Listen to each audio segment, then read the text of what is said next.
ഡൽഹിയുടെ പ്രത്യേകത വിശാലമായ ഹിന്ദി ഭൂപ്രദേശം.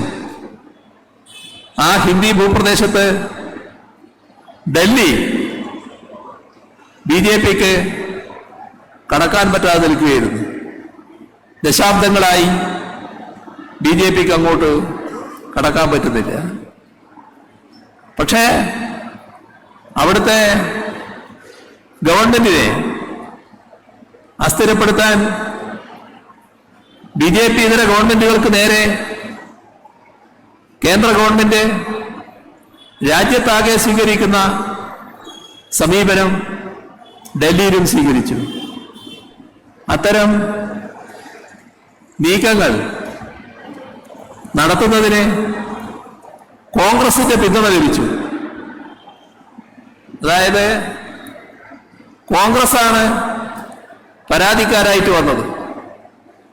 ആ ഗവൺമെന്റിനെതിരെ അഴിമതി ആരോപണം കോൺഗ്രസ് ഉന്നയിക്കുന്നു. ആ അഴിമതി ആരോപണത്തിന്റെ മേലെ കേന്ദ്ര ഏജൻസികൾ ഇടപെടുന്നു. അതിന്റെ ഭാഗമായി ഡൽഹി ഉപമുഖ്യമന്ത്രിയെ ആദ്യം അറസ്റ്റ് ചെയ്യുന്നു. അത് വന്നപ്പോൾ കോൺഗ്രസ് പരസ്യമായി ചോദിക്കുകയാണ്, എന്തുകൊണ്ട് കെജ്രിവാളിനെ അറസ്റ്റ് ചെയ്യുന്നില്ല? കെജ്രിവാളാണല്ലോ മുഖ്യ പ്രതി. അവിടെ എല്ലാ ഘട്ടത്തിലും BJPയോടൊപ്പം നിൽക്കുന്ന കോൺഗ്രസിനെയാണ് നമുക്ക് കാണാൻ കഴിയുന്നത്. അവിടുത്തെ ഗവൺമെന്റിനെ ദുർബലപ്പെടുത്താനുള്ള നീക്കങ്ങൾ, അതിനെതിരെ സുപ്രീം കോടതിയുടെ ഇടപെടൽ വന്നു. സുപ്രീം കോടതിയുടെ ഇടപെടൽ മറികടക്കുന്നതിനായി ഒരു ഓർഡിനൻസുമായി കേന്ദ്ര ഗവൺമെന്റ് രംഗത്ത് വന്നു. രാജ്യമാകെ അതിനെതിരെ അണിനിരന്നു. പക്ഷേ കോൺഗ്രസ് BJPയോടൊപ്പം, ഡൽഹിയിലെ ഗവൺമെന്റിന്റെ കൂടെ നിൽക്കാൻ കോൺഗ്രസ് തയ്യാറായില്ല. രാജ്യമാകെ ഒന്നിച്ചായപ്പോ അവസാനം നേരിട്ടൊരു ശബ്ദം കോൺഗ്രസിന്റെ ഭാഗത്ത് നിന്ന്. ഇപ്പോ തെരഞ്ഞെടുപ്പ് വന്നു, നിയമസഭാ തെരഞ്ഞെടുപ്പ്.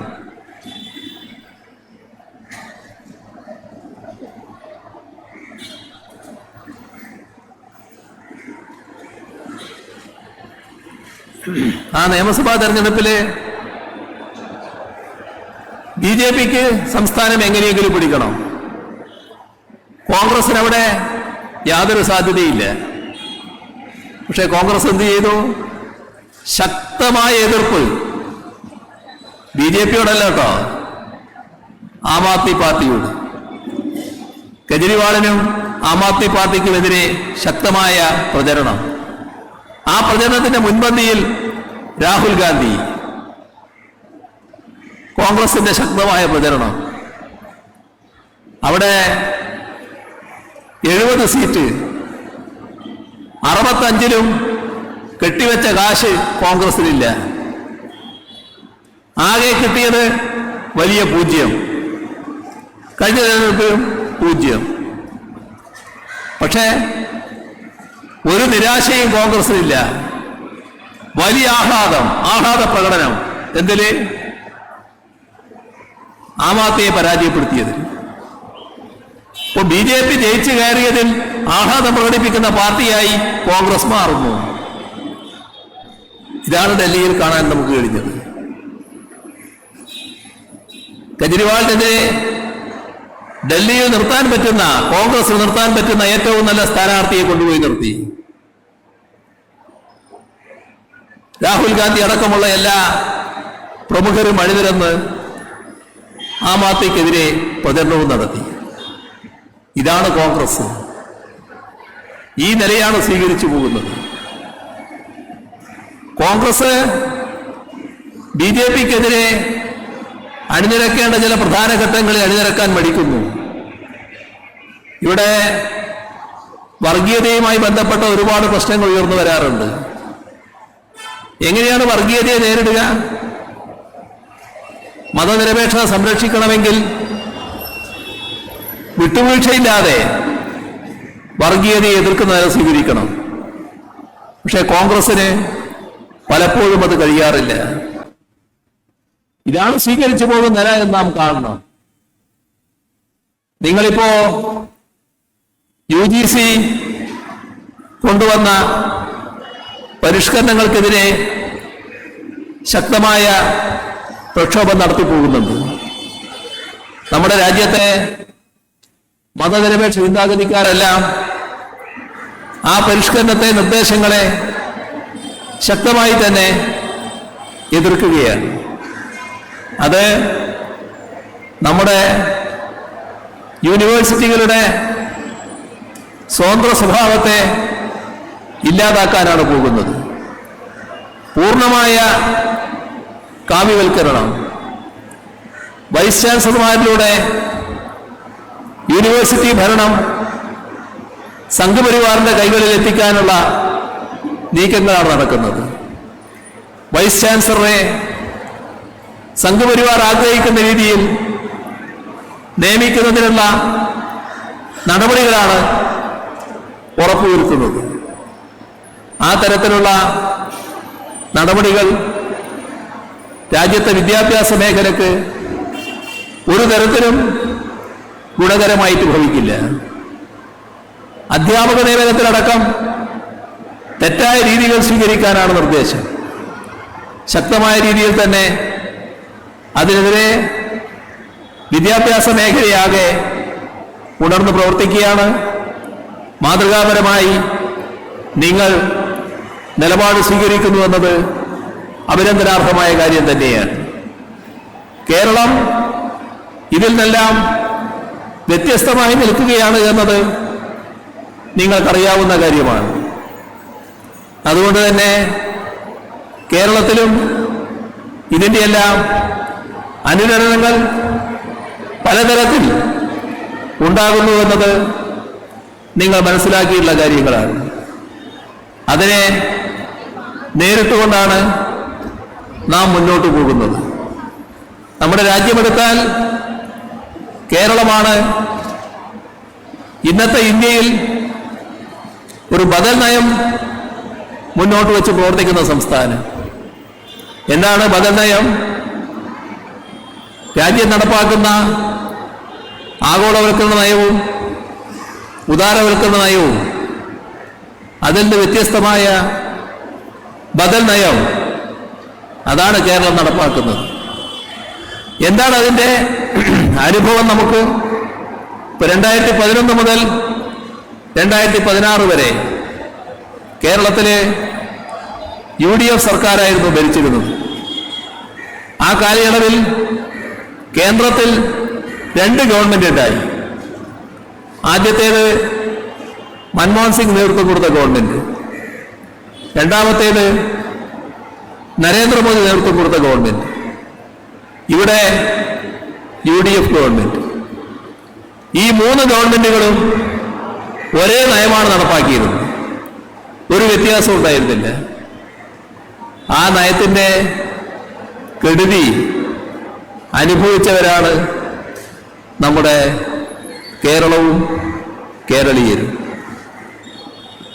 എല്ലാ കാര്യങ്ങളിലേക്കും ഇപ്പോൾ കടന്നു പോകുന്നില്ല.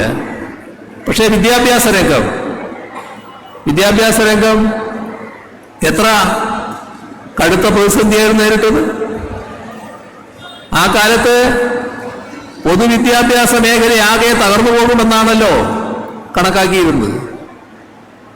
എന്തായിരുന്നു കേരളത്തിലെ അവസ്ഥ? അനാദായകരം എന്ന് പറഞ്ഞുകൊണ്ട് സ്കൂളുകൾ അടച്ചുപൂട്ടുന്ന അവസ്ഥ. ദയാവധത്തിന് കാത്തു നിൽക്കുന്ന 4000-ഓളം സ്കൂളുകൾ കേരളത്തിൽ ആ ഘട്ടത്തിൽ പട്ടിക തയ്യാറാക്കിയിരിക്കുന്നു. കുട്ടികള് ആ സ്ഥാപനങ്ങളിൽ നിന്ന് ഒഴിഞ്ഞു പോകുന്നു. പൊതുവിദ്യാഭ്യാസ സ്ഥാപനങ്ങളിൽ നിന്ന് ഒഴിഞ്ഞു പോകുന്നു. എത്ര? 5 ലക്ഷം കുട്ടികൾ.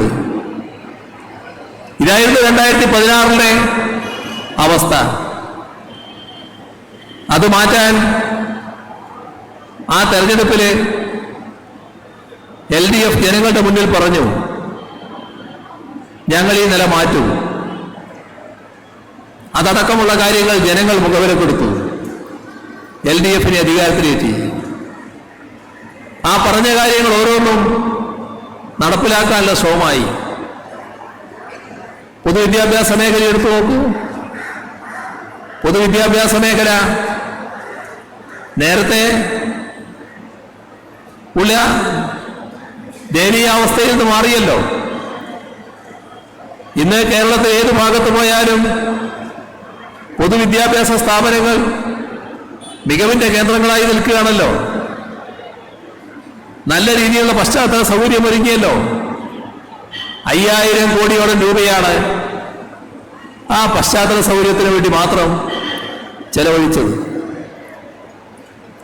അതോടൊപ്പം ക്ലാസ് മുറികൾ സ്മാർട്ട് ക്ലാസുകളായി, സ്കൂളുകൾ ഹൈടെക്കായി.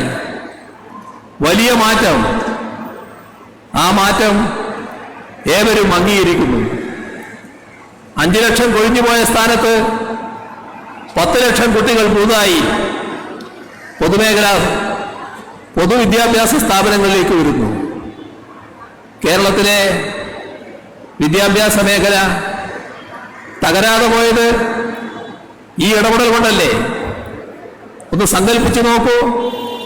2016 തെരഞ്ഞെടുപ്പിൽ അതേവരെ അധികാരത്തിലുണ്ടായിരുന്ന UDF സർക്കാർ തന്നെയാണ് അധികാരത്തിൽ തുടർന്നിരുന്നെങ്കിൽ അന്ന് ദയാവധത്തിൽ വെച്ച 4000 മാത്രമല്ല, അതിൻ്റെ കൂടെ കുറെ ആയിരങ്ങൾ കൂടി സ്കൂളുകൾ കൂട്ടിപ്പോകുന്ന അവസ്ഥ ഉണ്ടാകുമായിരുന്നു. 5 ലക്ഷമാണ് അതേവരെ കൊഴിഞ്ഞു പോയതെങ്കിൽ ദശലക്ഷക്കണക്കിൽ കുട്ടികൾ പിന്നീട് കൊഴിഞ്ഞു പോകുമായിരുന്നു.